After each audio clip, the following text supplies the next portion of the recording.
Oui, bon, gros programme à l'ONU aujourd'hui parce que le président Trump va être là quand il est là. Il y a toujours vraiment beaucoup de sécurité. Et puis, il y en a un qui l'a appris à ses dépens, Emmanuel Macron, Dieu, qui est aussi à l'ONU. Oui, c'est des images tournées par Brut où on voit le président Emmanuel Macron qui essaie de passer, qui est à New York. Il est à pied. Il est à pied avec sa sécurité bloquée par les policiers. Et le policier lui dit, je suis vraiment désolé, Monsieur le Président, mais il l'a reconnu au moins. Et donc, se retrouve... Emmanuel Macron a le numéro de cellulaire de Donald Trump, s'est retrouvé à lui téléphoner pour lui dire c'est à cause de vous, c'est à cause de votre cortège. Oui, écoutons-le.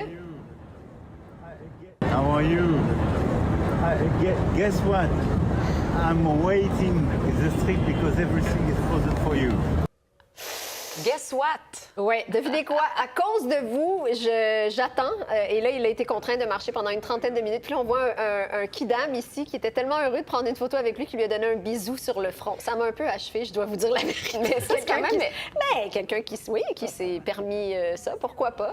Clairement, Emmanuel Macron semble de bonne humeur à accepter puis a dit à sa sécurité, non, c'est bon, les gars. Oui, pourquoi pas? Parce que quand même, on reconnaît la sécurité. Ouais. Moi, vous l'avez couvert, Macron. Moi, je l'ai couvert quand il est venu à Montréal aussi. Tout est réglé au quart de tour. Oui, ça soulève des questions sur le fait que des chefs d'État puissent se promener comme balader ça en dans pleine la nuit.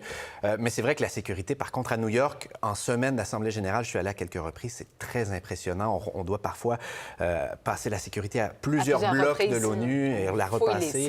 On fouille les sacs, puis c'est encore pire, évidemment, encore une fois, pour avoir été près d'un convoi présidentiel américain. Lorsque le président est dans la place, c'est encore plus imposant. Oui, Rebecca? Non, mais j'allais dire, justement, parmi les commentaires, il y a quelqu'un qui suggère, c'est pas un peu humiliant, c'est pas une manifestation du pouvoir et de l'arrogance de Donald Trump, encore une fois, de faire attendre les chefs d'État. Attendez, moi, je passe en voiture, vous allez marcher. Mais je pense que ça va peut-être plus loin que ça, parce que c'est vraiment un protocole de sécurité là, pour le président américain. Oui, puis il y a des dizaines de voitures aussi dans le convoi du président américain. Quand ça passe, ça prend du temps. En tout cas, ABC, le réseau américain, a publié un article qui disait que cette semaine, c'est la pire semaine de circulation à New York. La vitesse moyenne lundi à Manhattan, au centre de la ville, donc pas très loin de l'ONU, était de 6 km/h.